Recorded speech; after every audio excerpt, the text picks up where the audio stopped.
In the vast, endless expanse of the Pacific Ocean, thousands of miles from any major continent, lies a secret, a place that defies logic, a place that defies history. We are looking at an island that shouldn't exist. Off the eastern shore of Pohnpei, shrouded by thick mangrove forests and the crashing waves of the ocean, are 92 artificial islands. This is Nan Madol, the Venice of the Pacific. But there are no romantic gondolas here, only in eerie, crushing silence. Look closely at the walls. They are not made of small bricks or carved limestone. They are built from over 500,000 tons of dark volcanic basalt. Colossal columns of rock, some weighing up to 50 tons, stacked meticulously on top of a submerged coral reef. No mortar, no cement, no complex machinery, just raw, unfathomable human will. How did an ancient, isolated civilization living in the middle of the ocean move a mountain of stone to the sea? They had no metal, no wheels, no beasts of burden, yet they built a fortress of islands that has withstood the wrath of the Pacific for centuries.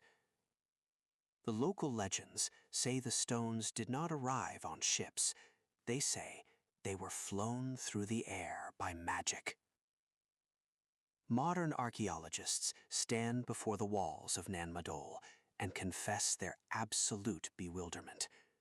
When you calculate the sheer mass of this city, the total weight of the volcanic basalt used here is staggering. It surpasses the mass of the Great Pyramid of Giza. And yet, the Great Pyramid was built by an empire of millions standing on solid desert rock. Nan Madol was built by a small island population directly on top of the unpredictable ocean tide. Science struggles to find the truth. The basalt columns are naturally formed volcanic crystals, mined from the opposite side of the island. To move them, researchers suggest the builders must have used massive bamboo rafts. But the Pacific currents here are treacherous. A single mistake, a single strong wave, and a 50-ton stone would sink into the abyss, taking the raft and the men down with it. Yet, day after day, year after year, for centuries, they brought the stones. The native oral history speaks of twin sorcerers, Olasipa and Olasopa. It is said they called upon the gods to levitate the massive rocks across the island. When science fails to explain the impossible, the human mind turns to the supernatural. But whatever the truth is, the technology they used to build this empire of stone is lost forever. Who would demand such an impossible tribute? Who would force thousands of men to spend their lives dragging volcanic rock into the sea?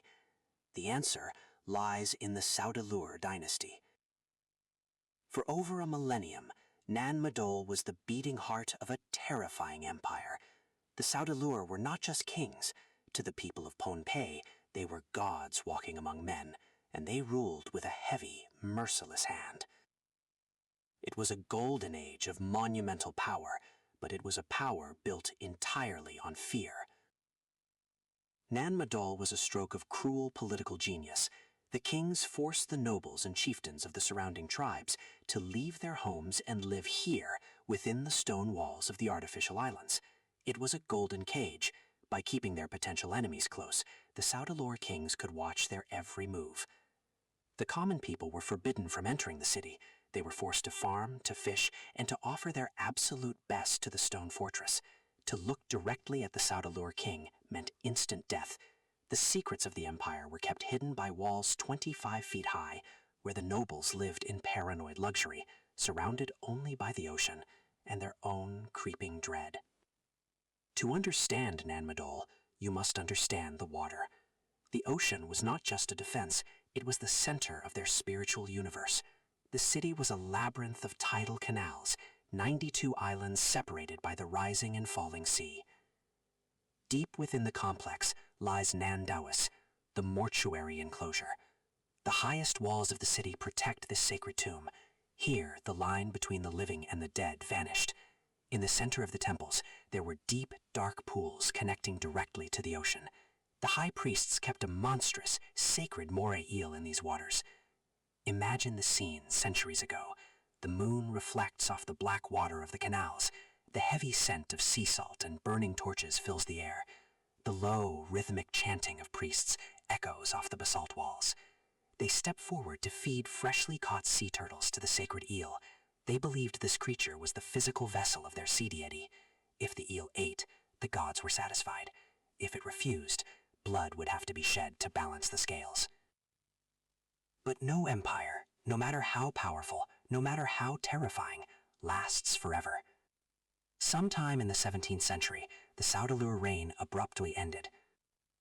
The fires went out, the chanting stopped, the massive stone palaces were abandoned to the tides.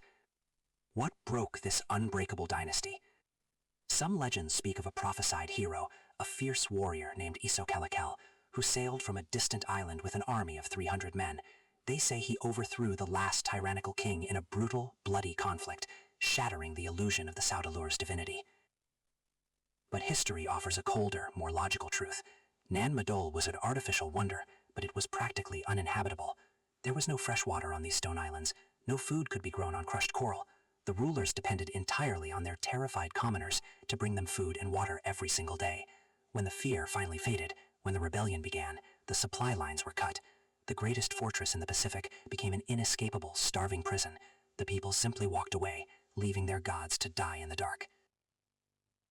Today, the people of Pompeii still treat Nan Madol with deep reverence and undeniable fear.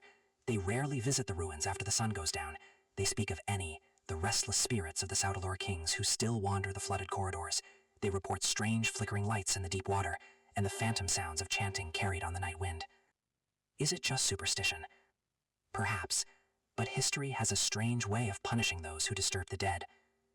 In the early 20th century, the island was under German colonial rule.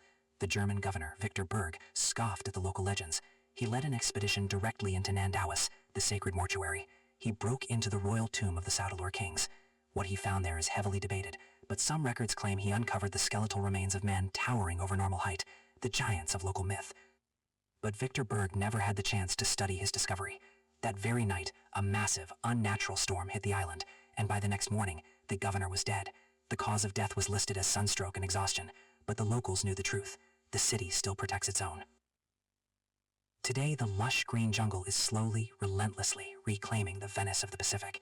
Massive mangrove roots wrap around the volcanic pillars like giant hands, tearing apart the stones that took thousands of men centuries to build. The tides rise and fall, washing over the sunken tombs. Nan Madol stands as a haunting, beautiful reminder of human ambition. It proves that our ancestors possessed knowledge, strength, and determination that we still struggle to comprehend. But it also serves as a warning. We build our towering cities of steel and glass, believing they will last until the end of time, but the kings of Nan Madol believed the same of their stone fortress. History is not just the study of what we built, it is the study of the silence we leave behind, the forgotten technologies, the lost gods, the empires swallowed by the earth and the sea. Nan Madol slowly sinks back into the ocean from which it came, and we are left to wonder what else is hidden beneath the waves of our past. Thank you for watching.